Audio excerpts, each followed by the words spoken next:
நெகேமியான் புஸ்தகம் 11வது அதிகாரத்துக்கு நேராக நாம் திருப்பிக் கொள்வோம். நெகேமியா 11வது அதிகாரம். மீண்டும் நாம் இந்த கடந்த சில வாரங்களாக நெகேமியா புஸ்தகத்தில் 2வது பாகத்தை நாம் தியானித்து கொண்டு வருகின்றோம். 8வது அதிகாரத்திலிருந்து இந்த கடைசி சில வாரங்கள் நாம் அநேக வெளியேற பெற்ற சத்தியங்களை நாம் தேவ வார்த்தையிலிருந்து நாம் கற்றுக்கொண்டு வருகின்றோம். இன்றைக்கு நான் என்ன பண்ண விரும்புகின்றேன் என்றால், இந்த 11வது அதிகாரத்தையும் 12வது அதிகாரத்தையும் ரெண்டும் இணைத்து இதில் 2 அதிகாரத்தில் அடங்கியுள்ள அநேக விசேஷமான அவனுடைய சத்தியங்களை நான் தியானிக்கும்படியாக விரும்புகிறேன். ஆகையால் இன்றைக்கு 11வது அதிகாரத்தில் முதல் 2 வசனங்களும் 12வது அதிகாரத்தில் சில வசனங்களும் நான் வாசித்து தேவனுடைய வார்த்தைக்கு நேராக நாம் கடந்து செல்ல விரும்புகிறேன். ஆகையால் முதல் 2 வசனங்களை நாம் வாசிக்க கேட்போம். 11வது அதிகாரத்தில், ஜனத்தின் அதிகாரிகள் எருசலேமிலே குடியிருந்தார்கள். மற்ற ஜனங்கள் தங்களுக்குள்ளே 10 பேரில் ஒருவனை எருசலேம் என்னும் பரிசுத்த நகரத்திலும் 9 பேரை மற்ற பட்டணங்களிலும் குடியிருக்க பண்ண சீட்டுகளை போட்டார்கள். ஆனாலும் எருசலேமிலே குடியிருக்க மனப்பூர்வமாய் சம்மதித்த மனுஷர்களையெல்லாம் ஜனங்கள் வாழ்த்தினார்கள். 12வது அதிகாரத்துக்கு திருப்பிக் கொள்ளுங்கள். 12வது அதிகாரத்தில் 27வது வசனத்திலிருந்து 30வது வசனம் வரைக்கும், அதே போல் 44வது வசனத்திலிருந்து கடைசி வசனம் வரைக்கும் நாம் வாசிப்போம். எருசலேமின் அலங்கத்தை பிரதிஷ்டை பண்ணுகையில் துதியினாலும் பாடலினாலும் கைத்தாளம் தம்புரு சுரமண்டலம் முதலான கீத வாத்தியங்களினாலும் பிரதிஷ்டையை மகிழ்ச்சியோടെ கொண்டாட எல்லா இடங்களிலும் இருக்கிற லேவியரை எருசலேமுக்கு வரும்படி தேடினார்கள். அப்படியே பாடகரின் புத்திரர் எருசலேமின் சுற்றுப்புறங்களான சமபூமியிலும் நெத் தோபாத்தியரின் கிராமங்களிலும் பெத் கில்காலிலும் கேபா அஸ்மவேத் ஊர்களின் நாட்டுப்புறங்களிலும் இருந்து வந்து கூடினார்கள். பாடகர் எருசலேமை சுற்றிலும் தங்களுக்கு கிராமங்களை கட்டியிருந்தார்கள். ஆசாரியரும் லேவியரும் தங்களை சுத்தம் பண்ணிக்கொண்டு ஜனத்தையும் பட்டண வாசல்களையும் அலங்கத்தையும் சுத்தம் பண்ணினார்கள். அன்றைய தினம் பொக்கிஷங்களையும் படைப்புகளையும் முதல் கனிகளையும் தசம பாகங்களையும் வைக்கும் அறைகளின் மேல் ஆசாரியர்களுக்கும் லேவியர்களுக்கும் நியாயப்பிரமாணத்தின்படியே வரவேண்டிய பட்டணங்களுடைய நிலங்களின் பங்குகளை அவைகளில் சேர்க்கும்படிக்கு சில மனுஷரை விசாரிப்புக்காரராக வைக்கப்பட்டார்கள். ஊழியம் செய்து நிற்கிற ஆசாரியர் மேலும் லேவியர் மேலும் யூதா மனிதர் சந்தோஷமாயிருந்தார்கள். பாடகரும் வாசல் காவலரும் தாவீதும் அவன் குமாரனாகிய சாலோமோனும் கற்பித்தபடியே தங்கள் தேவனுடைய காவலையும் சுத்திகரிப்பின் காவலையும் காத்தார்கள்.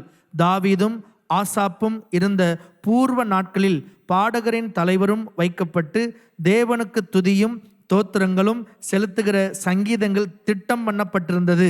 ஆகையால் செருபாபேலின் நாட்களிலும் நெகேமியாவின் நாட்களிலும் இஸ்ரவேல் எல்லாரும் பாடகருக்கும் வாசல் காவலருக்கும் அன்றாடக திட்டமாகிய பங்குகளை கொடுத்தார்கள். அவர்கள் லேவியருக்கென்று பிரதிஷ்டை பண்ணி கொடுத்தார்கள். லேவியர் ஆரோனின் புத்திரனுக்கென்று அவர்கள் பங்கை பிரதிஷ்டை பண்ணி கொடுத்தார்கள். ஆமென். ஜெபிப்போம். பரலோக பிதாவே, மீண்டும் இந்த காலையில் சபையாக உம்முடைய வார்த்தையை நாங்கள் கேட்கும் பொழுது ஒவ்வொருவரோடு கூட அந்த தனிப்பட்ட ரீதியில் இந்த வார்த்தை இடைபடுவதாக நான் ஜெபிக்கிறேன் ஆண்டவரே. ஒவ்வொரு முறையும் இந்த வார்த்தை திறக்கப்படும் பொழுது எங்களுடைய வாழ்க்கையில் அற்புதங்கள் நடக்கும் ஆண்டவரே. நீர் பேசுவீர். நீங்கள் பேசக்கூடிய சத்தத்தை கேட்க எங்களுக்கு காதுகளை தாங்க. உடைய வார்த்தை ஒவ்வொருவரோடு கூட தனிப்பட்ட ரீதியில் இந்த காலையில் இடைபடுவதாக இயேசுவின் வெளியேறப்பட்ட நாமத்தில் கேட்கின்றோம். ஆமேன், ஆமேன். இன்றைக்கு என்னுடைய செய்தியின் தலைப்பு ஊழியம் தேவனுடைய பிரியம். அதுதான் நான் உங்களுக்கு இந்த 2 அதிகாரத்திற்கு தலைப்பாக தரும்படியாக விரும்புகின்றேன். ஊழியம் தேவனுடைய பிரியம். ஒருவர் ஊழியத்திற்குள் எப்படி வர முடியும் என்று கேள்வியை கேட்போம் என்றால், அநேகர் அதற்கு பல விதங்களில் பதிலை கொடுக்கலாம். நாம் சொல்லலாம், ஒரு ஊழியம் செய்யணும் என்றால் முதலாவது அவர்கள் பயிற்சி பெறணும். ஒரு வேதாகம கல்லூரிக்கு அவங்க போகணும். அது மாத்திரமில்லை, வேதாகம கல்லூரியில் அவங்க படித்து முடித்த பின்பதாக அவர்கள் ஊழியத்துக்கென்றே அவர்களுடைய ஆர்டினேஷன் ஒன்று பெற்றிருக்கணும். அதற்கு பிறகுதான் அவர்கள் ஊழியம் செய்ய முடியும் என்று நாம் சொல்லலாம். ஒரு விதத்தில் அந்த பதில் சரியான பதிலாக இருந்தாலும் அதை நாம் இன்னும் முழுமையாக இந்த கேள்வியை கேட்கும் பொழுது அதற்கு இன்னொரு பதிலும் உண்டு. ஏன்னா ஊழியமானது தேவன் ஒவ்வொரு தேவ பிள்ளையிடத்திலும் எதிர்பார்க்கக்கூடிய ஒரு மிக முக்கியமான ஒரு அர்ப்பணிப்பு என்று நான் சொல்லுவேன். ஊழியத்தை நாம் 2 கோணத்தில் நம்ம பார்க்கின்றோம். ஒன்று முழு நேரம் ஊழியமும், இரண்டாவது சபைக்குள் நடைபெறக்கூடிய ஊழியங்களில் பங்கு பெறுவது. இதுதான் ரெண்டு விதங்கள் ஊழியத்தை பார்க்கும் பொழுது.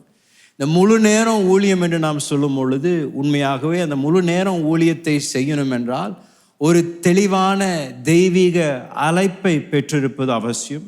அந்த அழைப்பு உறுதிப்படணும் உங்களுடைய வாழ்க்கையில்.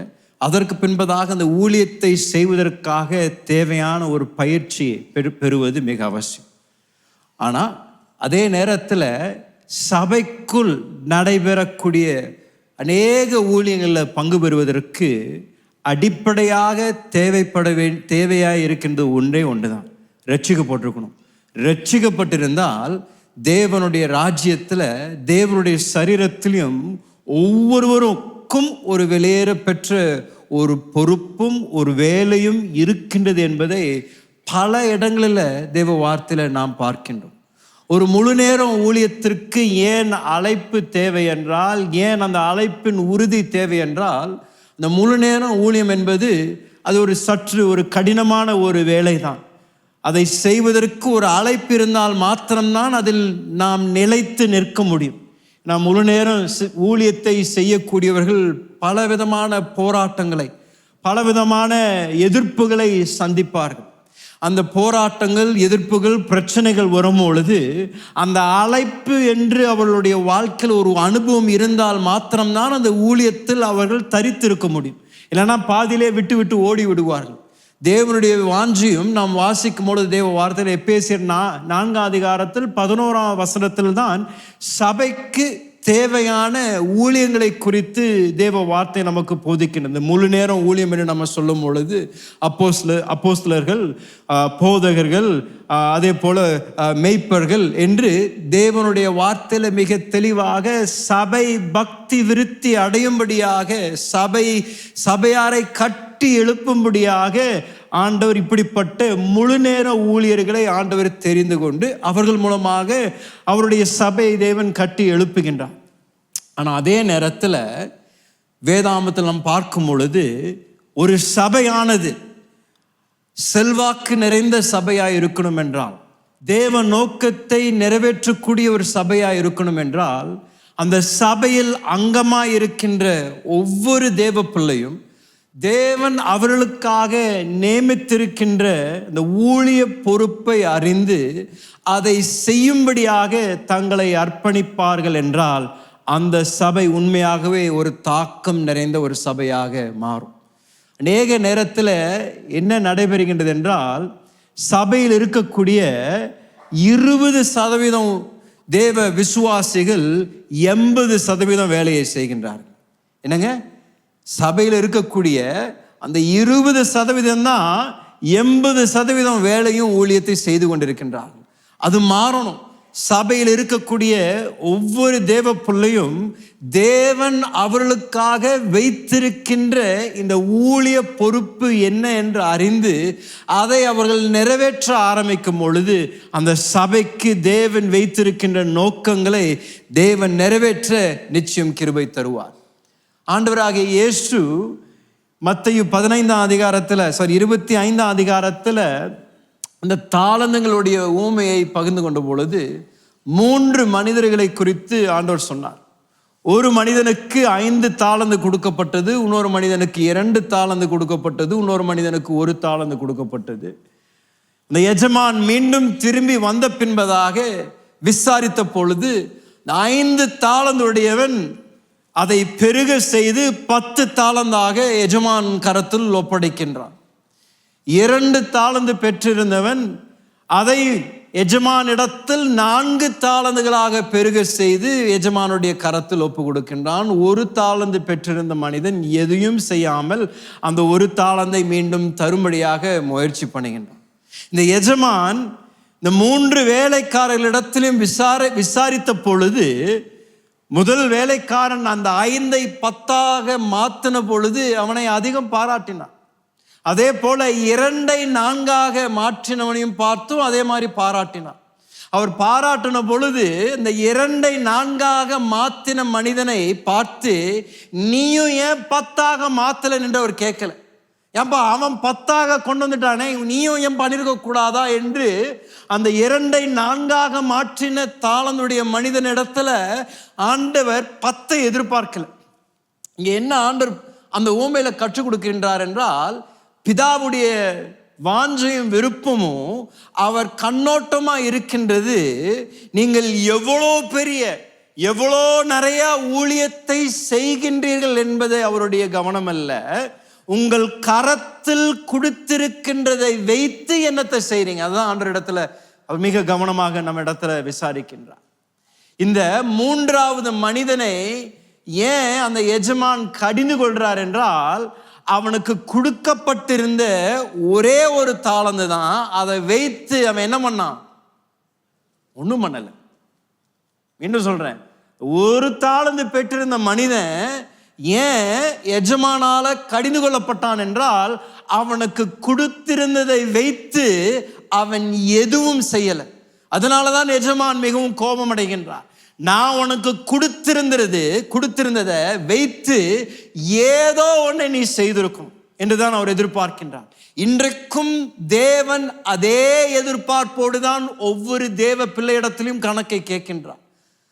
நீங்க எவ்வளவு ஊழியம் செய்தீங்க, எவ்வளோ விதமான ஊழியங்கள் செய்தீங்க, எவ்வளோ ஒரு பெரிய தாக்கத்தை உண்டாக்குனீங்கள் என்பதை காட்டிலும் ஆண்டவர் நம்மிடத்துல கணக்கை கேட்கும் பொழுது அவர் விசாரிக்கக்கூடிய காரியம் என்னன்னா, உன் கரத்தில் நான் கொடுத்திருந்ததை வைத்து நீ என்ன செய்தாய், உனக்கு நான் கொடுத்திருந்த தாளந்தை வைத்து, உனக்கு நான் கொடுத்திருந்த சந்தர்ப்பங்களை வைத்து, உன்னை நான் வைத்திருந்த ஸ்தலத்தில் நீ என்ன செய்தாய் என்றுதான் தேவன் விசாரிப்பாரே தவிர, எவ்வளவு மணி நேரம், எவ்வளவு பெரிய ஊழியம், எவ்வளவு விதமான ஊழியங்கள் செய்தாய் என்று ஆண்டவர் யாரிடத்திலும் விசாரிக்க மாட்டார்.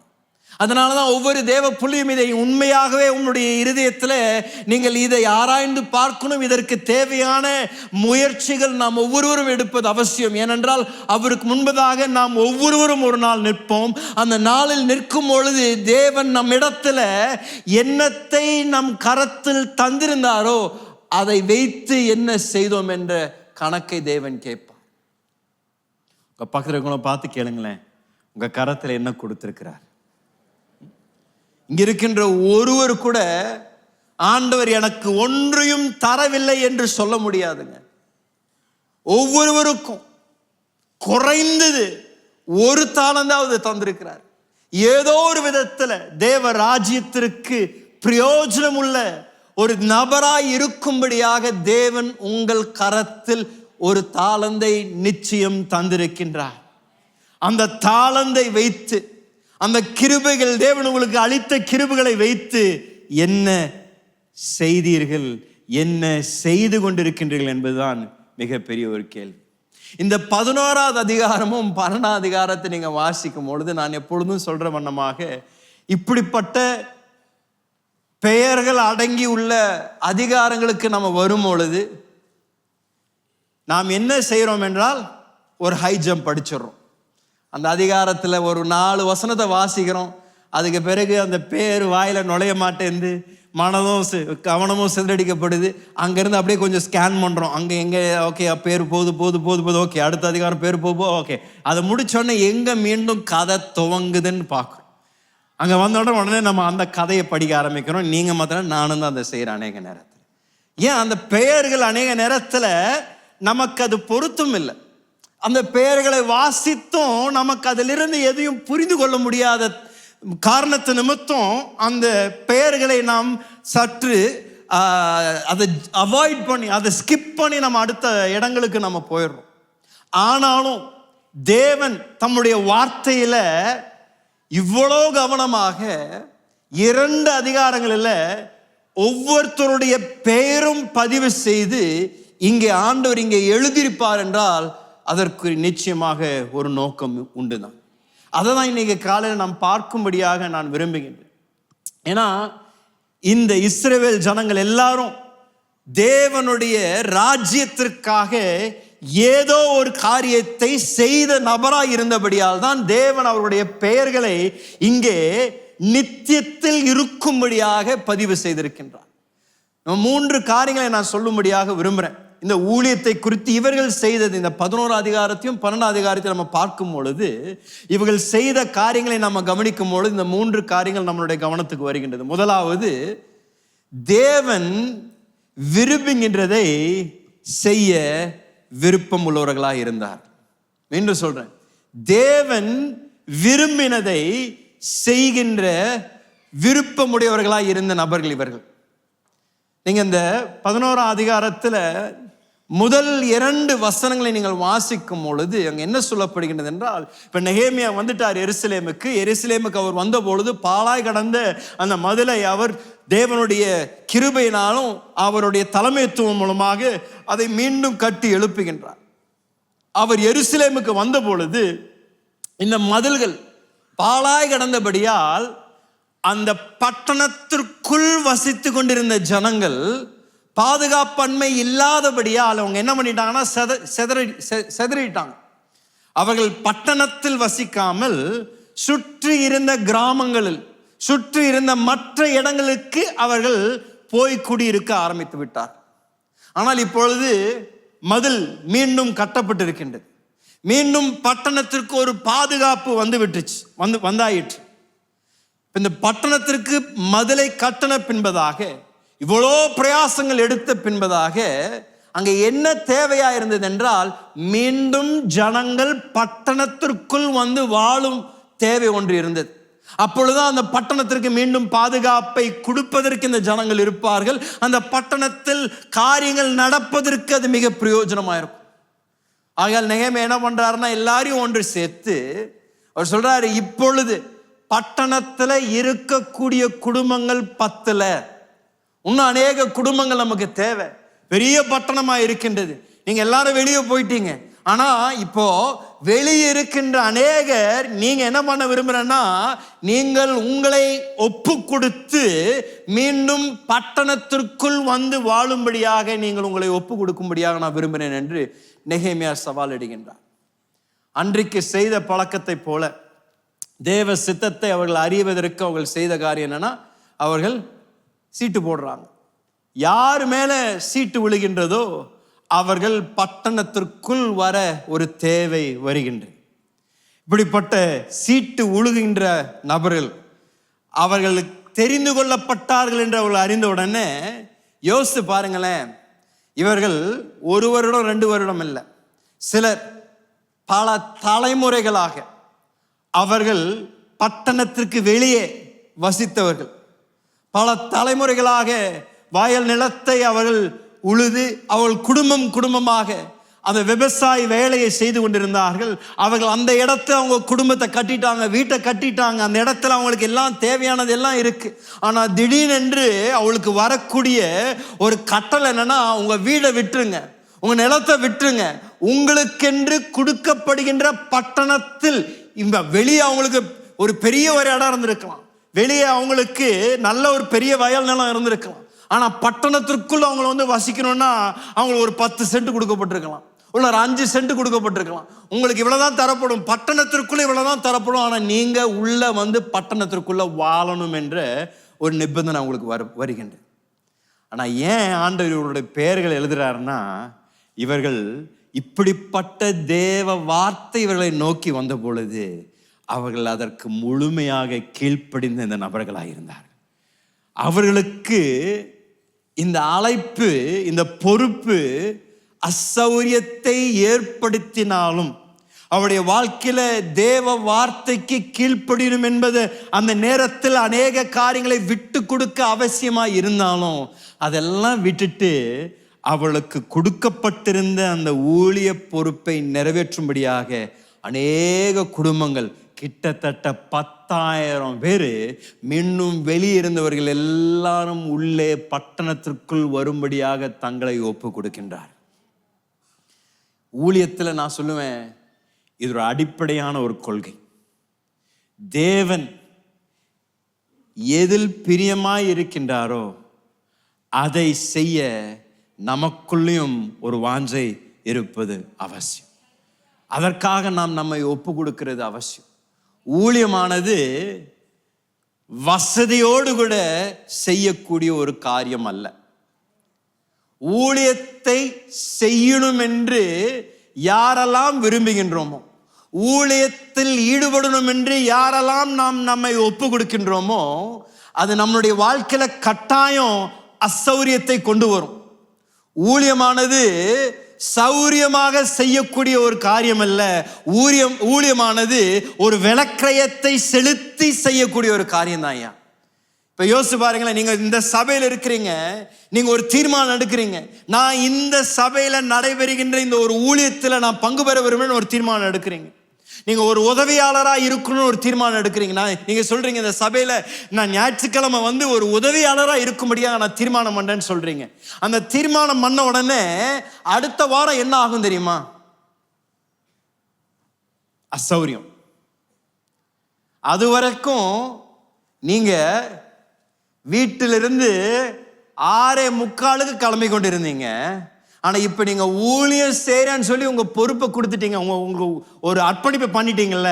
அடுத்த வாரத்துல இருந்து எத்தனை மணிக்கு இங்க வரணும்? அதாங்க பிரச்சனை.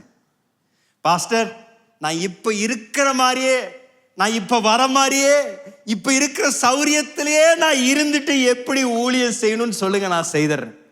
ஐயா, அது அப்படி வேலை செய்யாது.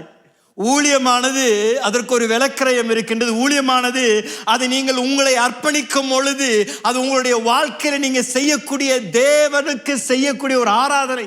ஆண்டவரிடத்துல சொல்றீங்க, ஆண்டவரே, இது என்னுடைய வாழ்க்கையில அசௌரியத்தை உண்டு பண்ணினாலும் என்னுடைய வாழ்க்கையில் நீர் செய்திருக்கின்ற எவ்வளோ நன்மைகளுக்கு நான் நன்றியுள்ளனா இருக்கின்றபடியால் ஏதோ ஒரு விதத்தில் என்னுடைய வாழ்க்கையில அந்த விலக்கிரயத்தை செலுத்தி உம்முடைய ராஜ்யத்திற்கு நான் பிரயோஜனம் உள்ளவனாய் இருக்க விரும்புகிறேன் என்று அந்த அர்ப்பணிப்பை நம்ம தரோம். அப்படின்னா இதுவரைக்கும் நீங்க 6:45 வீட்டை விட்டு கிளம்பினவங்க இப்ப திடீர்னு 6 மணிக்கு கிளம்புறீங்க, இல்லைன்னா இன்னொரு ஊழியத்தில் ஈடுபடுறீங்க.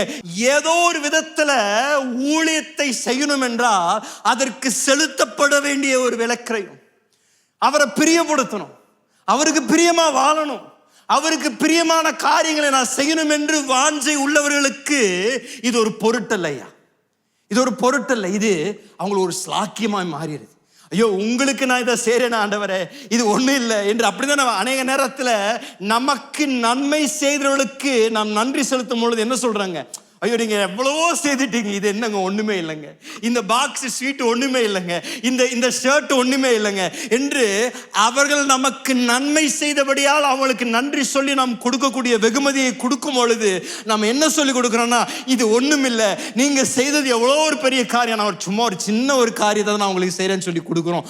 மனிதனுக்கு அப்படி நாம் நன்றி சொல்லுவோம் என்றால் நம்மை படைத்து நம்மை நடத்துகின்ற சுவாசத்தை கொடுத்து ஜீவனை கொடுத்து நோக்கத்தை கொடுத்து நம்மை வைத்திருக்கின்ற தேவனை பார்த்து சொல்றோம், ஐயா, இந்த நாள் மாத்திரம் இல்ல, என் வாழ்நாளெல்லாம் உம்முடைய ராஜ்யத்திற்காக நான் தர ஆயத்தமா இருக்கிறேன். என்னுடைய சரீரத்தில் ஓடக்கூடிய ரத்தம் உம்முடைய ரத்தம் தான் ஐயா, என்னுடைய சுவாசம் உம்முடைய சுவாசம் தான். என்னுடைய வாழ்க்கையில நான் எதையும் விட்டு கொடுக்க நான் ஆயத்தமா இருக்கிறேன். உம்முடைய நோக்கத்திற்கு நீர் என்னை அழைப்பீர் என்றால் ஒரு பொறுப்பை எங்கால கொடுத்துட்டீங்கன்னா அதற்கு நான் செலுத்த வேண்டிய விலக்கிரயத்தை நான் செலுத்த ஆயத்தமா இருக்கேன். இந்த யூதர்கள் பல தலைமுறைகளாக பட்டணத்தின் தூரத்தில் இருந்து நல்ல சௌரியமான வசதியுள்ள வாழ்க்கையை வாழ்ந்து கொண்டிருந்தார்கள். ஆனால் திடீரென்று தேவன் அவர்களுக்கு ஒரு பொறுப்பை தருகின்றார். மீண்டும் இந்த பட்டணத்திற்கு நீங்கள் வந்து குடியிருக்க நான் விரும்புகிறேன் என்று தேவன் சொன்ன பொழுது அதை தட்டாமல், அதை மறுக்காமல் உடனடியாக கீழ்ப்படிந்து குடும்பமாக இவர்கள் மீண்டும் பட்டணத்திற்குள் வந்து வாழ துவங்கின இந்த குடும்பங்கள், அவர்களுடைய பெயர்கள் தான் இங்கே நமக்கு எழுதப்பட்டிருக்கின்றது. அவருடைய பெயர்களை தேவன் கவனமாக கவனித்து, நான் உன்னை மறக்கல, என்னுடைய ராஜ்யத்திற்காக நீ செய்த இந்த காரியத்தை நான் மறக்க மாட்டேன், என்னுடைய நித்திய கணக்கில் நான் எழுதி வைத்து நான் உனக்கு தர வேண்டிய என்ன ஒரு அற்புதமான ஒரு ஒரு கிருபையா இருந்தாலும் நான் தருவேன் என்ற வாக்கு நிமித்தமாக தான் தேவன் அவங்களுடைய பெயர் எழுதி வைக்கிறார். அதான் ஆண்டவர் சொல்றாரு, என் நாமத்துல ஒருத்தனுக்கு ஒரு கலசம் தண்ணி குடித்தினா கூட என்ன பண்றாராமா, அவருடைய கணக்களை எழுதி வைக்கிறாராம். அப்படின்னா யோசிச்சு பாருங்களேன், ஒரு கலசம் தண்ணி ஆனது எவ்வளோ ஒரு சாதாரணமான காரியம். ஆனா ஆண்டவர் சொல்றாரு, அந்த ஒரு சாதாரணமான அற்பமான ஒரு காரியத்தை நீ செய்தாலுமே நான் அதை ஞாபகம் வச்சிருந்தேனா, என் ராஜ்யத்திற்காக நீ என்ன தியாகத்தோடு என்ன நேரத்தை கொடுக்குறியோ, எந்த அந்தஸ்தை கொடுக்குறியோ, எந்த விளக்கிரயத்தை செலுத்துறியோ, அதை என்னுடைய நித்திய கணக்கில் எழுதி வைத்து ஒரு நாள் வரும், தேசங்களும் ஜாதிகளும் அவருடைய பிரசனத்தில் கூடி இருக்கும் பொழுது பெயர் சொல்லி சொல்லுவாரு, பிரதர் ஜோசப், உங்களை நான் ஞாபகம் வைத்திருக்கின்றேன், நீங்க ராஜ்யத்திற்காக செய்ததை ஞாபகம் வைத்திருக்கின்றேன், எஸ்தர் நீ எனக்காக செய்ததை நான் ஞாபகம் வைத்திருக்கின்றேன், அதற்கான ஏற்ற பிரதிபலம் உனக்கு எப்ப கொடுக்கிறேன்னா, எல்லாருக்கும் முன்பதாக, தேசங்களுக்கு முன்பதாக, ஜாதி ஜனங்களுக்கு முன்பதாக, தலைமுறையாக தேவ பிரசனத்தில் ஒன்றாய் நாம் நின்று கொண்டிருக்கும் பொழுது, அந்த பரிசுத்த மணி நேரத்தில் தேவன் உங்களை பார்த்து பெயர் சொல்லி உங்களை பார்த்து சொல்வாரு, நல்லது உண்மையும் உத்தமம் உள்ள வேலைக்காரனே, நீ கொஞ்சத்தில் உண்மையாய் இருந்தபடியால் உன்னை நான் அநேக காரியங்களுக்கு நான் உன்னை அதிபராக நான் உன்னை நியமிக்கின்றேன் என்று ஒரு ஏற்ற பலனை தேவன் தருவார்.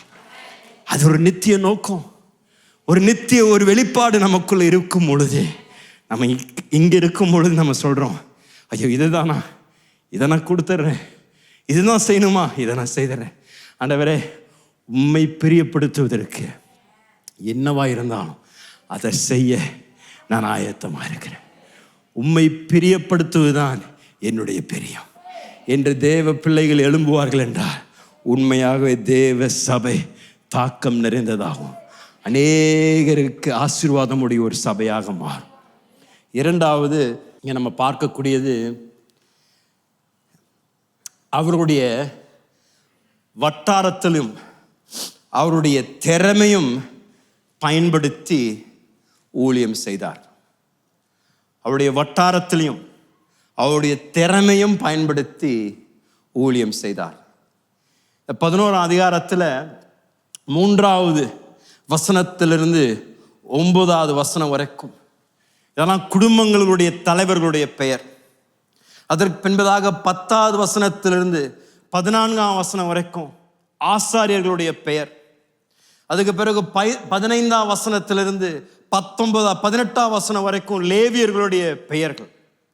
அதற்கு பின்பதாக 19லிருந்து 21 வசனம் வரைக்கும் நீங்க வாசிக்கும் பொழுது வாசல் காப்பாளர்கள், தேவ ஆலயத்தில் வேலைக்காரர்களாக இருந்த நபர்கள், அவருடைய பெயர்கள். 22லிருந்து 24 வாசிக்கும் பொழுது பெர்சியா ராஜா இருந்த பொழுது நியமித்த அந்த நபர்கள், யாரெல்லாம் ஆலயத்திற்கு ஊழியம் செய்யணும், யாரெல்லாம் பல்வேறு பொறுப்புகளை அவர்கள் நடப்பிக்கணும் என்று நியமிக்கப்பட்ட அவங்க பெயர்கள். பெயராக, குடும்பமாக அங்கே தெளிவாக இவர்கள் என்னென்னலாம் செய்தார்கள் என்று அங்கே குறிப்பாக தேவன் எழுதுகின்றார். அப்படின்னா ஆண்டவர் ஆசாரியரிடத்துல ஆசாரியனுடைய ஊழியத்தை செய்யும்படியாக அவரிடத்தில் எதிர்பார்ப்பு வைத்திருந்தார். லேவியர்களிடத்தில் லேவியருடைய ஊழியத்தை செய்யும்படியாக எதிர்பார்ப்பு வைத்திருந்தார். வாசல் காப்பாளராக நியமிக்கப்பட்டவர்கள் தொடர்ந்து வாசல் காப்பாளராக இருக்கும்படியாக தேவன் அவரிடத்தில் எதிர்பார்த்தார். பெர்சிய ராஜா யாரை பட்டணத்திற்கு என்ன ஒரு அதிபராக நியமித்திருந்தாரோ அதே பொறுப்பை தொடர்ந்து அவர்கள் செய்யும்படியாக தேவன் விரும்பினார். அப்படின்னா ஆண்டவர் அவர்களுக்கு கொடுத்திருந்த திறமையில, அவர்களுக்கு கொடுத்திருந்த அவர்களுடைய வட்டாரத்தில் அவர்கள் ஏதோ ஒன்றை தேவனுக்காக செய்யும்படியாக தேவன் விரும்பினார். நெகேமியா நீங்க 4வது 5வது அதிகாரம்லாம் நம்ம பார்த்த பொழுது, அந்த மதில் கட்ட துவங்கின பொழுது நம்ம வாசித்தோம், சில இடங்களில் குடும்பங்கள் அவர்களுக்கு முன்பதாக இருந்த பாழாய் கிடந்த மதிலை கட்டும்படியாக பொறுப்பு தரப்பட்டது. அப்படின்னா அந்தந்த குடும்பங்களுக்கு அவருடைய வட்டாரத்தில் அவர்கள் வசித்து கொண்டிருந்த இடத்திலேயே இருந்து ஊழியத்தை செய்யும்படியாக தேவன் ஒரு பொறுப்பை அவள் கரத்தில் தந்தார் என்று நம்ம பார்க்கிறோம். தேவ ராஜ்யத்தில் நாம் ஊழியத்தை செய்யும் பொழுது தேவன் நமக்கு தந்திருக்கின்ற அந்த வட்டாரத்தை பயன்படுத்தி, ஆங்கிலத்தில் சொல்லணும்னா your sphere of influence, உங்களுக்கென்றே தேவன் ஒரு வட்டாரத்தை கொடுத்திருக்கின்றார், ஒரு குடும்பத்தை தந்திருக்கின்றார், ஒரு சமுதாயத்தை தந்திருக்கின்றார், ஒரு வேலை ஸ்தலத்தை தந்திருக்கின்றார், ஒரு வியாபாரத்தை தந்திருக்கின்றார். இதெல்லாம் தற்செயலாக உங்களுக்கு தரப்படலை, தற்செயலாக நடக்கல. தேவ பிள்ளைக்கு எதுவும் அவங்களுடைய வாழ்க்கையில தற்செயலாக நடப்பதில்லை. தேவ பிள்ளையுடைய வாழ்க்கையில நடப்பதெல்லாம் அவரால் நியமிக்கப்பட்டிருக்கின்றது, அவரால் திட்டமிடப்பட்டிருக்கின்றது, அவருடைய நோக்கங்கள் நிறைவேறி கொண்டிருப்பது நிச்சயம். அப்படின்னா உங்களுடைய வேலை ஸ்தலம் தேவன் உங்களுக்கு தந்திருக்கின்றது, உங்களுடைய வட்டாரம், உங்களுடைய வியாபாரம் உங்களுடைய வட்டாரம், நீங்கள் வாழ்ந்து கொண்டிருக்கின்ற அந்த தெரு உங்களுடைய வட்டாரம். தேவன் உங்களை எங்க வைத்திருக்கின்றாரோ அந்த இடத்துல தேவனுக்காக சாட்சியாக வாழ்வது தேவன் உங்களிடத்தில் எதிர்பார்க்கின்றார். உங்க வியாபாரத்தை பயன்படுத்தி, உங்க வேலை ஸ்தலத்தில் உங்களுடைய பதவியும் உங்கள் ஸ்தானத்தை பயன்படுத்தி தேவனுக்காக வாழ்வது, சாட்சியாக நிற்பது தேவன் உங்களிடத்தில் எதிர்பார்க்கக்கூடிய ஒரு காரியம். இஸ்ரவேல் ஜனங்களிடத்தில் ஆண்டவர் அவர்களுக்கு கொடுக்கப்பட்டிருந்த தாளந்து திறமையில் அவர்கள் தேவனுக்காக ஏதோ ஒன்றை செய்யும்படியாக தேவன் அவர்களை நியமித்ததை இங்கே நம்ம வாசிக்கிறோம். நான் இங்கே இருக்கின்ற ஒவ்வொருவரையும் பார்த்து சொல்கிறேன், நீங்கள் ஒரு பேங்க்கில் வேலை செய்கிறீங்களா? ஆண்டவர் உங்களை அவருடைய அற்புத நோக்கத்திற்காக தான் அங்கே வைத்திருக்கின்றார். நீங்கள் ஒரு நல்ல பிஸ்னஸ் நடத்துகிறீங்களா? தேவன் உங்களை அந்த அற்புத நோக்கத்திற்காக தான் உங்களோட பிஸ்னஸ் அதிபராக வைத்திருக்கின்றார். ரியல் எஸ்டேட் ஒர்க் பண்ணுறீங்களா? ஆண்டவர் உங்களை அந்த இடத்துல வைத்திருப்பது தற்செயலான ஒரு காரியம் இல்லை. உங்கள் மூலமாக இந்த பட்டணத்திற்கும் சமுதாயங்களுக்கும் தேவ ஆசீர்வாதமும் தேவனை குறித்த அறிவு மற்றவர்களுக்கு வெளிப்படணும் என்று தேவ வாஞ்சை உண்டையா. ஒவ்வொருவருக்கும் தேவன் தந்திருக்கின்ற உங்கள் வட்டாரத்தை தேவ அற்புத நோக்கத்திற்காக பயன்படுத்தின. நெகேமியா என்ற மனிதன் இன்றைக்கு நம்ம அவரை குறித்து வாசிக்கிறோம், அவர் செய்த எல்லா சாதனைகளும் நம்ம வாசிக்கிறோம். ஆனால் அவருடைய ஆரம்பம் ரொம்ப அற்பமான ஒரு ஆரம்பம் தான். அவர் ராஜாக்கு ஒரு பாத்திரக்காரராக தான் இருந்தார். சின்ன ஒரு வேலை தான். டெய்லி காலையில் ராஜாவுக்கு காலை உணவை கொடுக்கணும், அவருக்கு டீ வேணா டீ போட்டு கொடுக்கணும், அவருக்கு கூல்ட்ரிங்க்ஸ் வேணா கூல்ட்ரிங்க்ஸ் கொடுக்கணும். என்ன அவருக்கு தேவை இருக்கோ அவருடைய தேவைகளை பராமரிக்கக்கூடிய ஒரு வேலை பொறுப்பு உடையவர் தான் நெகேமியா. ஆனால் அந்த வேலை பொறுப்பை, அந்த வட்டாரத்தை தேவன் பயன்படுத்தி பாழாய் கடந்த எருசலேமின் மதில்களை கட்ட நெகேமியாவை தேவன் எழுப்பினார். அப்படின்னா நீங்கள் எந்த வேலையில் இருந்தாலும் நீங்கள் நினைக்கலாம் இது ஒரு சின்ன வேலை தான், அற்பமான ஒரு வேலை தான், யாரும் கவனிக்காத ஒரு வேலை தான் நீங்கள் யோசிக்கலாம். மனிதனுடைய பார்வையில் நீங்கள் செய்து கொண்டிருக்கின்றது ஒரு சின்ன ஒரு காரியமாக இருக்கலாம். ஆனால் அந்த சின்ன காரியத்தை தேவ கரத்தில் கொடுத்தீங்கன்னா, அந்த சின்ன பதவியை, சின்ன வேலையை, சின்ன பொறுப்பை தேவ கரத்தில் கொடுத்த ஆண்டவரே இதை உம்முடைய ராஜ்யத்திற்காக நான் ஒரு ஆராதனையாய் படைக்க விரும்புகிறேன், இது உம்முடைய நோக்கங்களுக்காக பயன்படுத்துங்கள் என்று உங்களுடைய எந்த இடத்தில் நீங்கள் இருக்கின்றீர்களோ, எவ்வளோ ஒரு சிறிய வியாபாரத்தை நடத்தி கொண்டிருந்தாலோ அதை தேவன் பயன்படுத்தி அவருடைய நித்திய ராஜ்யத்தை தேவன் கட்ட வல்லவராய் இருக்கின்றாரு. தேவனை பொறுத்த வரைக்கும் சின்ன காரியங்களை அவருக்கு விரும்புகிறாரு. சின்ன சின்ன காரியங்களை தான் பயன்படுத்தி பெரிய காரியங்களை தேவன் செய்கிறாரு. சின்ன சின்ன மாற்றங்கள் மூலமாக மிகப்பெரிய ஒரு மாற்றத்தை தேவன் உண்டாக்க வல்லவராய் இருக்கின்றாரு.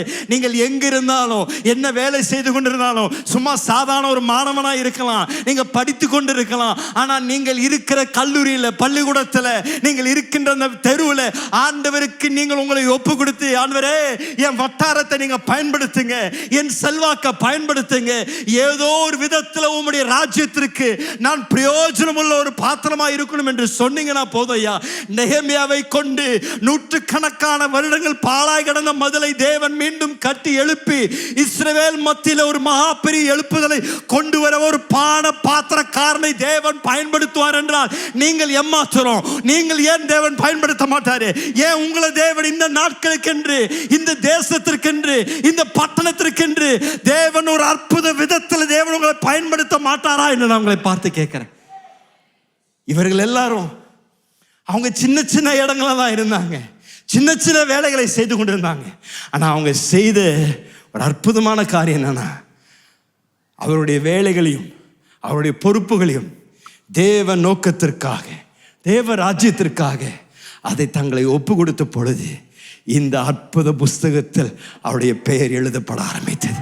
ஆண்டவர் சொல்றாரு, உன் பேரை நான் கணக்கில் வச்சுக்கிறேன், உன் பேரை நான் கணக்கில் வச்சுக்கிறேன். உன்னுடைய அந்த 1 மணி நேரத்தை எனக்கு தந்துட்டல்ல, நீ உன்னுடைய செய்திருக்கிற அந்த சின்ன வேலையை எனக்கு நீ கொடுத்துட்டல்ல என்று அவர்கள் செய்த சின்ன சின்ன காரியங்களை தேவன் கவனித்து அதற்கு ஏற்ற ஒரு பிரதிபலனை தேவன் இங்கே தருவதை நான் பார்க்கணும். 3வது இன்னொரு காரியமும் நான் இங்கே பார்க்குறேன். 11-12 அதிகாரத்தில் பாராட்டு பெறாமல் ஊழியம் செய்த ஒரு ஜனக்கூட்டம். என்னங்க? பாராட்டு பெறாமல் ஊழியம் செய்த ஒரு கூட்டத்தார். ஏன்னா இங்க நீங்க வாசித்தீங்கன்னா, நான் சொன்னது போல இந்த பெயரை நீங்க வாசிக்கும் பொழுது இந்த பெயர் உங்களுக்கும் எனக்கும் புரிய மாட்டேங்குது, பொருத்தமா இல்லை அவங்க பெயர். ஏன்? நமக்கு அவங்கள தெரியாது, அந்த குடும்பத்தை தெரியாது, அந்த நபரை நமக்கு தெரியாது. அதனால அந்த பெயரை வாசிக்கும் பொழுது நமக்கும் அவங்களுக்கு ஒரு சம்பந்தம் இல்லை. ஆனால் அந்த பெயரை வாசிக்கும் பொழுது நமக்கு அது ஒரு அர்த்தத்தை கொடுக்கல. ஆனா அந்த பெயர்கள் தேவனுக்கு மிக முக்கியம், அந்த பெயர்கள் தேவனுக்கு மிக வெளியேறப்பட்டது. ஆகையால் தான் இந்த ஜீவ வார்த்தையில அவர்களுடைய பெயரை தேவன் எழுதுறார். இதுல என்னன்னா, சிலருடைய பேரு எழுது கூட படலை. இவ்வளோ பெயர் பட்டியல் இருக்கும் பொழுது, உதாரணத்திற்கு நீங்க 11 அதிகாரத்தில் 14ஆம் வசனம் வாசிங்களேன். அவர்களுடைய சகோதரராகிய பராக்கிரமசாலிகள் 128 பேருமே. இவர்கள் மேல் அகதோலுமின் குமாரன் சப்தியேல் விசாரிப்புக்காரனாய் இருந்தான். ஸோ இங்க சப்தியேல் உடைய பெயர் மாத்திரம்தான் இங்க கொடுக்கப்பட்டிருக்கு. ஆனா சப்தியேலோடு கூட சேர்ந்து எவ்வளோ பராக்கிரமசாலிகள் இருந்தாங்களாமா? 128 பராக்கிரமசாலிகள் இருந்தாங்களாம். ஆண்டவர் சொல்றாரு அவருடைய வார்த்தையில, சப்தியேல இப்படியாக இவர் எனக்காக தன்னை ஒப்பு கொடுத்தார், இப்படியாக நான் அவரை பயன்படுத்தினேன். ஆனா சப்தியேலோடு கூட இருந்த 128 என்று அந்த எண்ணிக்கை தேவன் அங்க குறிப்பா எழுதுறார். இப்போ யோசிச்சு பாருங்களேன். அல்ல இந்த கேள்வி கேட்கிறேன், அந்த 128 நபர்களுடைய பெயரை தேவன் அறிந்திருப்பாரா, அறிந்திருக்க மாட்டாரா? அறிந்திருப்பார். ஏன்? அவர் சும்மா இந்த மனிதன் சப்தியேலோடு கூட நூற்றுக்கணக்கானவர்கள் இருந்தார் என்று எழுதல, சரியா எண்ணிக்கையோடு கூட 128 ஆண்டவர் சொல்றார். அப்படின்னா அந்த 128 பெயர்கள் இங்க எழுதப்படலனா கூட தேவன் அவர்களை கவனித்தார், அவர்களை நினைவு கூறினார், அவருடைய கணக்கு வைத்திருக்கின்றார் என்பதற்கு அடையாளமாக அந்த எண்ணிக்கை இங்கே எழுதப்பட்டிருக்கின்றது. 128 பேர். ஊழியன்னு சொன்னா இங்கதான் நிறைய நேரத்தில் நமக்கு பிரச்சனை.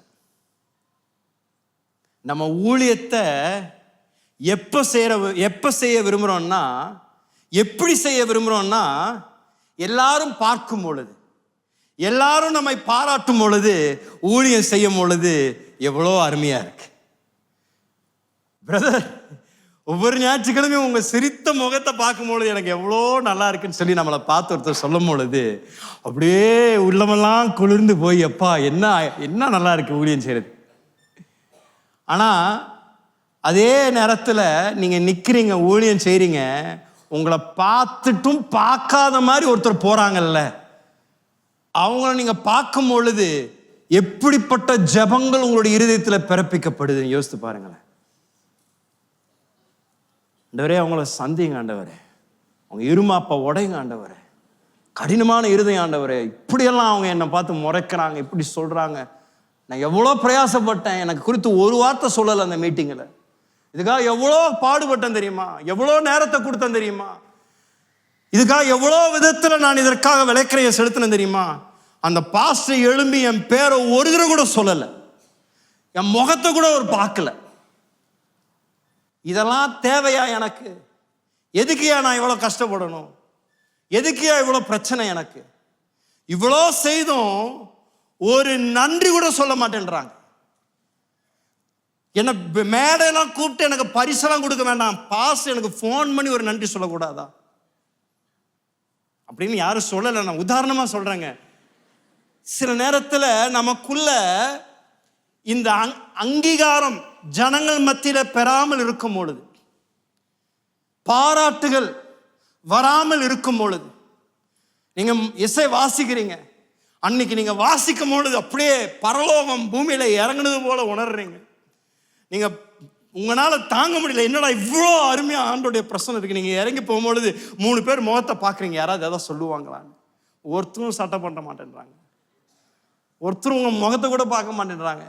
நீங்க நல்லா வாசிங்கன்னு சொல்ல மாட்டேன்றாங்க, நல்லா நடத்துனீங்கன்னு சொல்ல மாட்டேன்றாங்க, நல்லா செய்தீங்கன்னு சொல்ல மாட்டேன்றாங்க. நமக்குள்ள உடனே என்ன வேதனை, எதுக்கையா இந்த பிரச்சனை? நமக்கு ஆளை விடுங்க, நான் இருக்கிறேன், என் வேலையை நான் பார்த்துட்டு போறேன் என்று அநேக நேரத்தில் ஊழியத்தை செய்யாமல் இருப்பதற்கும் ஊழியத்தை விட்டு போவதற்கும் மிகப்பெரிய ஒரு காரணம் என்னன்னா, பாராட்டு பெறல், அங்கீகரிப்பு வரல. நான் கேட்குறேன், ஊழியத்தை யாருக்காக செய்றீங்க? எதுக்காக செய்றீங்க? அவர் சொன்னனால தானே செய்றீங்க, அவருக்காக தானே செய்றீங்க. அப்படின்னா அவர் இதை குறித்து என்ன சொல்றாரு, அவர் இதை குறித்து என்ன யோசிக்கிறாருன்னு தானே உங்களுடைய மிகப்பெரிய பிரதான கவனமா இருக்கும். மனிதன் பார்வையில பாராட்டு வருதோ இல்லையோ, மனிதன் கரத்திலிருந்து உங்களுக்கு அங்கீகரிப்பு வருதோ இல்லையோ, உங்களுடைய மிக முக்கியமான கவனம், எனக்கு கொடுத்த இந்த பொறுப்பை தேவன் பார்த்து அவர் சந்தோஷப்படுகின்றாரா, இதன் மூலமாக அவர் மகிமைப்படுகின்றாரா என்றதுதான் உங்க கவனம் இருக்கணுமே தவிர, மனிதன் உங்களை பார்த்து நல்லா பண்ணீங்க, சூப்பரா பண்ணீங்கன்னு சொல்லலனா கூட, ஐயா ஒரு நாள் அவருக்கு முன்பதாய் நிற்கும் பொழுது மனிதனுடைய வார்த்தைகளை காட்டிலும் அவருடைய வாயிலிருந்து வரக்கூடிய பாராட்டு எவ்வளவு விலையேறப்பட்டது. இப்படியும் யோசித்து பாருங்களேன். இன்னைக்கு உங்களை தூக்கி ஐஸ் போட்டு உங்களை மாதிரி தேவதூதன் கூட பாட முடியாது ஐயா. நீங்க அந்த வெள்ளை ஷர்ட்டு போட்டு நிற்கும் பொழுது அப்படியே கண்ணு கூட திறக்க முடியல, அவ்வளோ பிரகாசமா இருந்தது அப்படின்னு சொல்லுவாங்க.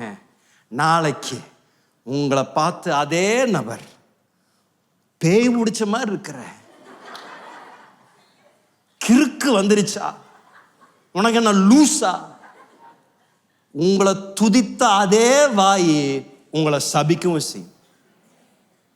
இயேசுவுக்கு அதை பண்ணாங்கன்னா உங்களுக்கும் எனக்கும் நிச்சயமாகவே பண்ணுவாங்க. அதனாலதான் ஆண்டோடைய வார்த்தை சொல்லுது, ஆண்டவர் மனிதர்கள் அவரை எவ்வளோ பாராட்டினாலும் அவருடைய இருதயத்தை அறிந்திருந்தபடியால் அவர் எந்த விதத்தில் சட்டை கூட பண்ணிக்கலாம். நான் சொல்றேன், ஊழியன் வந்துருச்சுன்னா பெயருக்காக, பாராட்டுக்காக, புகழுக்காக செய்யாதீங்க. அவருடைய அற்புத கரத்திலிருந்து தரப்பட வேண்டிய பிரதிபலனுக்காக செய்யுங்க. நான் இதை சொல்றேன், நீங்க ஊழியத்தை செய்து இந்த பூமியில யாராவது பாராட்டிட்டாங்கன்னா நீங்க அழுகணும், வேதனைப்படணும். ஏன் நீங்க சொல்றீங்க, ஐயோ எனக்கு அங்க வர வேண்டியது நீங்க திருடிடாதீங்க, அவர்கிட்ட இருந்து வர வேண்டியது நீங்க எனக்கு கொடுத்து எனக்கு கெடுத்துறாதீங்க. நான் பொறுமையா இருந்து அவர் கரத்திலிருந்து நான் வாங்கிக்கிறேன், அவருடைய வாயிலிருந்து பாராட்ட வாங்கிக்கிறேன். இங்க எதுவும் எனக்கு கிடைக்கலனாலும் எனக்கு உயிருள்ள நாள் வரைக்கும், எனக்கு பலன் இருக்கிற வரைக்கும், எனக்கு சுவாசம் இருக்கிற வரைக்கும், என்னுடைய பேச்சு, என்னுடைய மூச்சு, என்னுடைய பலன் எல்லாம் அவருடைய ராஜ்யத்திற்காகவும் அவருடைய நோக்கங்களுக்காகவும் நான் தருவேன் என்று பிரதிஷ்டையோடு கூட நீங்க வாழ்ந்தீங்கன்னா, ஐயா உங்களுடைய வாழ்க்கையை எடுத்து தேவன் அற்புத விதத்தில் மற்றவர்களுக்கு தேவன் ஒரு மாதிரியாக, சவாலாக தேவன் வைத்திருப்பார். என்னுடைய செய்தியின் 2வது பாகம் இந்த காலையில் நான் என்ன கவனிக்க விரும்புகிறேன் என்றால், இந்த ஊழியம் செய்யணும்னா இவர்களுடைய பெயர்கள்லாம் எழுதப்பட்டிருக்குல்ல, அதோடைய ரிக்குவயர்மெண்ட் என்ன, ஊழியம் செய்வதற்கு ஆண்டவர் வைத்திருக்கின்ற எதிர்பார்ப்பு என்ன? ஏன்னா ஒரு 3 காரியங்களை மிக சுருக்கமாக உங்களோடு கூட சொல்லிவிட்டு நான் ஜெபிக்க விரும்புகிறேன். ஏன்னா இந்த அதிகாரங்களை 12 அதிகாரத்தை நான் வாசிக்கும் போது இதை நான் பார்க்குறேன். 3 காரியங்கள் நான் இங்கே பார்க்குறேன். ஊழியம் செய்யணும்னா நமக்கு தேவையானது. அந்த குறிப்பை நான் சொல்றதுக்கு முன்னாடி நான் சொல்ல விரும்பினது, ஊழியன்னு சொல்லிட்டோம்னா நம்மை நாம் பார்க்கும்பொழுது ஒரு வேலைக்காரன் ஸ்தானத்தில் தான் நம்ம பார்க்கணும். ஒரு வேலைக்காரன், ஒரு வேலைக்காரனுக்குள் இருக்க வேண்டிய மனப்பான்மை என்ன? What are the attitudes that need to be in a servant that serves? வேலை செய்யக்கூடிய வேலைக்காரனுக்குள் எப்படிப்பட்ட ஒரு மனப்பான்மை இருக்கணும்? முதலாவது நான் சொல்லுவேன், ஊழியன் என்று சொன்னீங்கன்னாவே இருதயம் தான். உங்கள் இருதயத்தை சார்ந்ததா இருக்கின்றது ஊழியம். வேலைக்காரன் என்றால் உங்கள் இருதயம். அப்படின்னா உங்கள் இருதயம் ஒரு சுத்தமுள்ள ஒரு இருதயமா? உங்கள் இருதயம் தேவனுக்கு முன்பதாக ஒரு சுத்தமுள்ள ஒரு இருதயமா?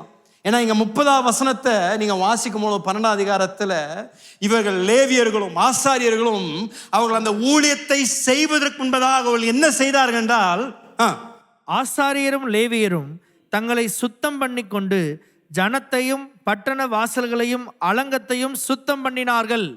அவர்கள் பட்டணத்தையும் அந்த அலங்கத்தை சுத்தம் செய்வதற்கு முன்பதாக அவர்கள் சுத்தம் செய்தது என்ன?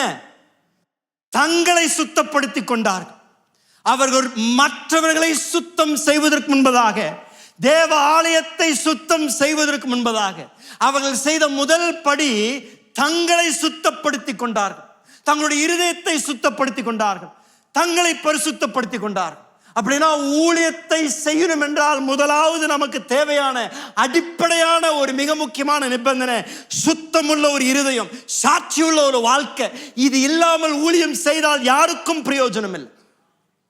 உங்கள் குடும்பத்தை சரியாமல் நடத்தாமல், உங்கள் கணவருக்கு நீங்கள் ஒரு நல்ல மனைவியாய் இல்லாமல், உங்கள் மனைவிக்கு நீங்கள் ஒரு நல்ல கணவராய் இல்லாமல், உங்கள் வியாபாரத்தில் உண்மை இல்லை, சமுதாயத்தில் சாட்சி இல்லை, நீங்க பொய் பேசக்கூடியவர்கள், திருடக்கூடியவர்கள், உங்களுடைய நண்பர்கள் மத்தியில் ஒரு தவறான ஒரு சாட்சி இருந்தது என்றால், நீங்கள் இங்க சபையில வந்து எவ்வளவு ஊழியம் செய்தாலும், எவ்வளவு விதத்தில் நீங்கள் பரிசுத்தவான் என்று தோற்றம் அளித்தாலும் தேவ பார்வையில அது பிரயோஜனமற்ற ஒரு ஊழியம். ஏன்னா அவர் பார்க்கக்கூடியது இருதயம். உன் இருதயம் எங்க இருக்கு? உன் இருதயம் எந்த காரணத்தினால் இதை செய்து என்றுதான் தேவன் கவனிக்கின்றார். மனிதன் வெளி தோற்றத்தை பார்க்கின்றான், தேவனோ இருதயத்தை பார்க்கின்றார். அப்படின்னா ஒரு ஊழியத்தை செய்வதற்கு முன்பதாக உங்கள் சாட்சியை காத்து கொண்டீங்கன்னா, உங்கள் சமுதாயத்தில் உங்க சாட்சி எப்படி இருக்கின்றது? உங்கள் குடும்பத்தில் உங்க சாட்சி எப்படி இருக்கின்றது? மனைவியோட நேரத்தை செலவு செய்வதில்லை, பிள்ளைகளோட நேரத்தை செலவு செய்வதில்லை. ஆனா இங்க வந்து விழுந்து கிடந்தீங்கன்னா பிரயோஜனம் இல்லை ஐயா. ஏன்?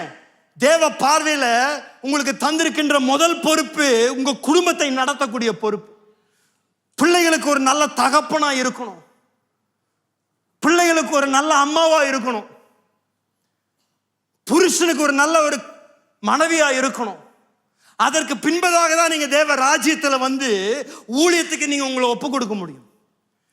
வீட்டுல சாட்சி இல்லை, வேலை ஸ்தலத்துல சாட்சி இல்லை, ஆனா இங்க வந்து ஊழியம் செய்தீங்கன்னா பொருட்டல்ல. இந்த ஆசாரியர்கள் பட்டணத்தையும் அலங்கத்தையும் சுத்தம் செய்வதற்கு முன்பதாக தங்களை சுத்தப்படுத்தி கொண்டார்கள். தங்களுடைய மனசாட்சி, தங்களுடைய இருதயத்தை பரிசுத்தப்படுத்தி. ஏன்னா சாட்சியற்ற வாழ்க்கையோடு கூட இங்க வந்து ஊழியம் செய்து நாளைக்கு யாராவது வந்து கண்டுபிடிச்சிட்டாங்கன்னா உங்களுக்கு மாத்திரம் கெட்ட பேர் இல்லை, தேவ ராஜ்யத்திற்கும் கெட்ட பேர். இன்றைக்கு அநேக சம்பவங்கள், இப்படிப்பட்ட சம்பவங்கள் இன்றைக்கு நம்முடைய தேசத்தில், நம்முடைய பட்டணத்தில் நடந்து கொண்டிருக்கின்றது. சாட்சி இல்லை, ஆனா வேதத்தை தூக்குறாங்க. குடும்பத்தை நடத்துறது இல்லை, ஆனா வேதத்தை தூக்குறாங்க. இது நிமித்தம் தேவ ராஜ்யத்திற்கு தான் பாதிப்பு உண்டாகின்றது. தேவனுடைய ராஜ்யத்தில் நாம் பார்க்கக்கூடிய மிக முக்கியமான கொள்கை, ஊழியத்திற்கு நாம் நம்மை அர்ப்பணிக்கிறதுக்கு முன்பதாக நாம் நம்மை தேவ பிரசனத்தில் சுத்திகரித்து, இருதயத்தை சுத்தப்படுத்தி, கரங்களை சுத்தப்படுத்தி, சுத்த மனசாட்சியோடு கூட தேவனுக்கு ஊழியம் செய்யும் பொழுது அது ஒரு பிரயோஜனம் உள்ள ஊழியமாய் மாறுகிறது. இரண்டாவது, இந்த இருதயத்தை குறித்து பார்க்கும் பொழுது ஒரு ஆராதிக்கக்கூடிய ஒரு இருதயம். சுத்த இருதயம் மாத்திரமில்ல, ஒரு ஆராதிக்கக்கூடிய ஒரு இருதயம். அந்த 27ஆம் வசனத்திலையும் 31 43 வரைக்கும் வாசித்தீங்கன்னா, நெகேமியா என்ன செய்யறாருன்னா, அந்த பிரதிஷ்டை நாளுக்காக அநேகரை எழுப்புறார். பாடல் பாடக்கூடியவர்கள், பெரிய கொயரை, 2 கொயரை அவர் ஏற்படுத்துறார். என்ன செய்யறாருன்னா, 2 கொயரும் அவங்க ப்ரொசஷனா வராங்க. ஒரு கொயர் இப்படி ப்ரொசஷனா வருது, இந்த மதில்ல இந்த சைட்ல வருது, இன்னொரு கொயர் இந்த சைட்ல இருந்து வருது. 2ம் வந்து ஒன்றாக சேரும் இடத்தில் அந்த கூட்டத்தை நடத்த ஒரு திட்டமிட்டு இருந்தார். அப்படின்னா அந்த மதிலை சுற்றிலும் பாடிக்கிட்டே வராங்க. அந்த வசனங்கள் நீங்க வாசித்தீங்கன்னா 2 இல்ல 3 இடத்துல தாவீதோட பேர் எழுதப்பட்டிருக்கின்றது. தாவீத போல என்று சொல்லப்படுகிறது. அப்படின்னா தாவீதுக்கு தேவன் கொடுத்த பேர் என்னன்னா, என்னுடைய இருதயத்திற்கு ஏற்றவன் என்று ஆண்டவர் சொல்றாரு. இங்கேயும் நெகேமியாவுடைய விருப்பம் எல்லாம், இங்க இஸ்ரவேல் ஜனங்கள் எழுப்பப்படுகின்றவர்கள் தேவனுடைய இருதயத்திற்கும் ஏற்றவர்களாக இருக்கும். ஆராதிக்கக்கூடிய ஒரு இருதயம், தேவனை ஆராதிக்கக்கூடிய விருப்பம் உடையவர்கள். அநேக நேரத்தில் என்ன நடக்குதுன்னா, ஊழியம் பொறுப்பு கொடுக்கப்படுற வரைக்கும் நல்ல சர்ச்சுக்கு வருவாங்க, நல்ல வசனம் கேட்பாங்க, நல்லா ஆராதிப்பாங்க, நல்ல வசனத்தை கேட்டு எழுதுவாங்க. ஆனா ஊழிய பொறுப்பை கொடுத்துருங்க, அவ்வளவுதான். அவங்க அப்புறம் சூப்பர்வைசரா மாறிடுறாங்க. எல்லாரையும் சூப்பர்வைஸ் பண்றாங்க, தங்களை சூப்பர்வைஸ் பண்றது இல்லை. ஆராதிக்க மறந்துடுறாங்க, வசனத்தை கேட்க மறந்துடுறாங்க, பொறுப்பிலேயே மூழ்கிடுறாங்க, வேலை ஊழியத்திலே மூழ்கிடுறாங்க. அவங்க வாசல் காப்பாளராக நியமிக்கப்பட்ட பிறகு வசனத்தை கேட்கறத மறந்துட்டு வாசலை தான் காப்பாற்ற பார்க்கறாங்க. நான் சொல்றேன், உங்க ஊழியத்தை காட்டிலும் உங்க ஆராதனை மேலதான் தேவன் ரொம்ப கண்ணோட்டமா இருக்கிறார். நீங்க எவ்வளோ ஊழியம் செய்தாலும் அது ஆராதனைக்கு ஈடாய் மாறாது. ஊழியம் செய்கிறேன்னு சொல்லிட்டு அவரை ஆராதிக்க மறந்துட்டு வார்த்தையை கேட்க மறந்துட்டீங்கன்னா அது சாத்தானுடைய மிகப்பெரிய ஒரு தந்திரம். அநேகரை அப்படி திசை திருப்பலாம். சபைக்குள்ள ஊழியம் என்று உள்ள வந்துட்டு ஆண்டவரை மறந்துடுறாங்க, எல்லா வேலைகளையும் செய்கிறாங்க, ஆனால் அவரோடு கூட நடக்கிறதும் அவர் சத்தத்தை கேட்கறதும் மறந்துடுறாங்க. அப்படிப்பட்ட ஊழியத்தை செய்தீங்கன்றான். அந்த நாள் வரும் பொழுது அவர் உங்களை பார்த்து சொல்வார், உன்னை நான் அறியேன், என்னை விட்டு தூரப்போ என்று சொல்லுவார். நேரம் இல்லை, எனக்கு 3வது சொல்லி நான் முடிக்க விரும்புகிறேன். இந்த ஊழியம் செய்யும் பொழுது இருதயம், ஜனங்கள் மேல் ஒரு இருதயம் நமக்கு தேவை. சுத்தமுள்ள ஒரு இருதயம், ஆராதிக்கக்கூடிய ஒரு இருதயம், ஜனங்கள் மேல் ஒரு இருதயம். ஆங்கிலத்தில் தான் ஒன்றும் அது பொருத்தமாக இருக்கு, ஹார்ட் ஃபார் த பீப்புள். ஊழியமானது ஜனங்களுக்கு தான் செய்யப்படுகின்றதே தவிர ஏதோ ஊழியமானது ஊழியத்திற்காக செய்யப்படுவதில்லை. ஜனங்கள் தான் இதற்கு பிரதான நோக்கம்.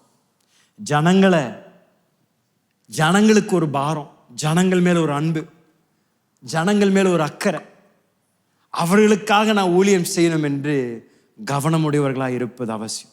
இந்த நெகேமியா புஸ்தகமே அப்படிப்பட்ட ஒரு புஸ்தகம் தான்.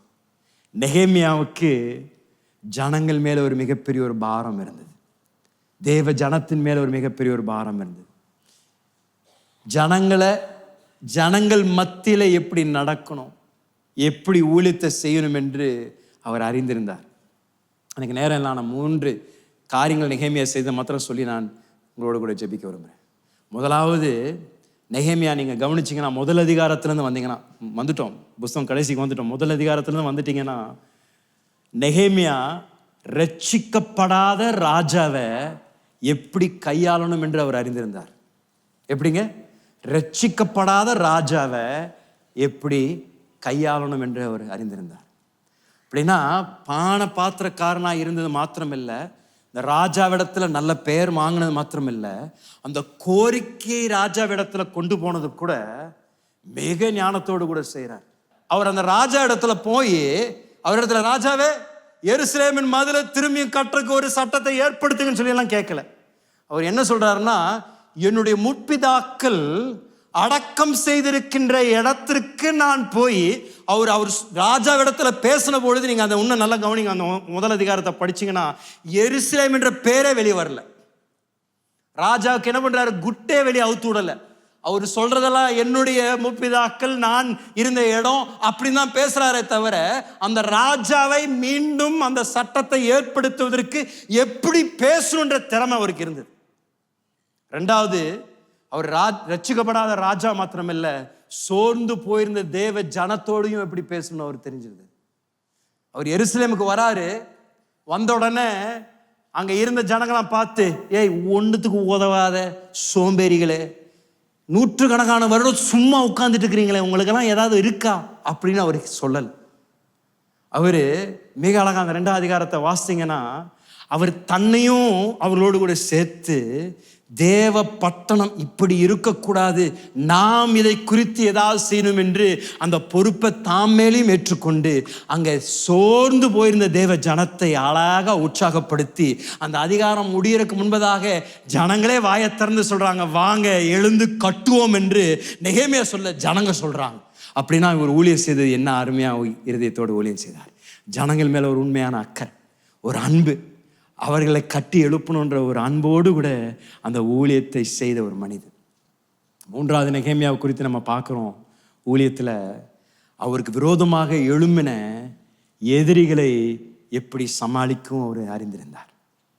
அநேக எதிர்ப்புகள் அவர் செய்த வேலைகள், ஆனாலும் மிக ஞானத்தோடு கூட மிக கிருபையோடு கூட அதை எப்படி சரி செய்யணும் என்று கூட நெகேமியா அங்கே செயல்படுறார். இன்றைக்கி நான் உங்களை பார்த்து சொல்கிறேன், ஊழியம் தேவனுக்கு பிரியம். இங்கே இருக்கின்ற ஒவ்வொருவரும் தேவ ராஜ்யத்திற்காக ஏதோ ஒன்று செய்ய உங்களுடைய இருதயத்தில் ஒரு வாஞ்சை இருப்பது அவசியம் ஐயா. ஏதோ ஒரு விதத்தில், நீங்கள் வேலை ஸ்தலத்தில், படிக்கிற இடத்துல, ஏதோ ஒரு விதத்தில் அவர் இடத்துல சொல்கிறீங்க, ஆண்டவரே என்னை பயன்படுத்துங்க, உங்களுடைய நித்திய நோக்கத்திற்காக என்னை பயன்படுத்துங்க. ஒரே ஒரு வாழ்க்கை தான், சீக்கிரம் கடந்துவிடும். அவருக்காக செய்கின்ற காரியங்கள் மாத்திரம் நித்தியத்தில் நிலைத்திருக்கும். நீங்கள் எவ்வளோ பணத்தை சம்பாதித்தீங்க, எவ்வளோ டார்கெட்டை அச்சீவ் பண்ணீங்க, எவ்வளோ வீடுகளை கட்டுனீங்க, எவ்வளோ வண்டிகை வாங்கினீங்க என்பது நாள் முடியும் பொழுது கணக்கு எடுக்கப்படாதுங்க. அவர் உங்கள் கரத்தில் தந்திருக்கின்ற அந்த தாளந்தை வைத்து என்னத்தை செய்திகள் என்று தான் தேவன் நம்மிடத்துல கணக்கை கேட்பார். அப்பொழுது வெறுங்கையோடு கூட நான் அதை ஒழிச்சு வச்சுட்டேன், அதை நான் ஒன்றும் செய்யலை என்று சொல்லாமல், ஆண்டவரே நீர் கொடுத்ததை நான் என் முழு பலத்தோடு கூட என்னுடைய முழு இருதயத்தோடு கூட நான் செய்ய நான் என்னை ஒப்பு கொடுத்தேன் என்று ஒவ்வொருவரையும் சொல்ல தேவன் நமக்கு கிருபை தருவாராக. எழுப்பி நிற்கலாமா? இந்த காலையில் தேவ வார்த்தை கேட்ட ஒவ்வொருவரும் தேவ பிரசனத்தில் இந்த காலையில் ஒரு தீர்மானத்தை எடுங்க, ஒரு அர்ப்பணிப்பை செய்யுங்க. ஆண்டவரே, என்னுடைய வாழ்க்கை எனக்காக மாத்திரமல்ல, என்னுடைய சொந்த விருப்பங்களுக்காக நான் வாழாமல் உம்முடைய ராஜ்யத்திற்காக, உம்முடைய நித்திய நோக்கம் நிறைவேறுவதற்காக நான் வாழ நான் என்னை ஒப்பு கொடுக்கிறேன் என்று ஒவ்வொருவரும் தேவ பிரசனத்தில் அந்த பிரதிஷ்டையின் ஜபத்தை செய்ய தேவன் நமக்கு கிருபை தருவாராக. இன்னைக்கு பேசப்பட்ட வார்த்தை ஒவ்வொருவோடு கூட இடைபடுவதாக. எங்கள் சபையை சேனையாக எழுப்புங்க ஆண்டவரே. ஒரு எண்ணிக்கையில் மாத்திரம் அதிகமுள்ள ஒரு சபை என்று சொல்லப்படக்கூடாது ஆண்டவரே. தேவ ராஜ்யத்திற்காக பிரயோஜனமுள்ள ஒரு சபை என்று சொல்லப்படுவதாக ஆண்டவரே. இருக்கின்ற ஒவ்வொருவரையும் நீர் பயன்படுத்துங்க, உங்கள் நித்திய நோக்கத்திற்காக பயன்படுத்துங்க. உமக்கு நாங்கள் துதி கன மகிமை செலுத்துகின்றோம். இயேசுவின் வெளியேறப்பட்ட நாமத்தில் ஜெபிக்கின்றோம் நல்ல பிதாவே. ஆமென், ஆமென்.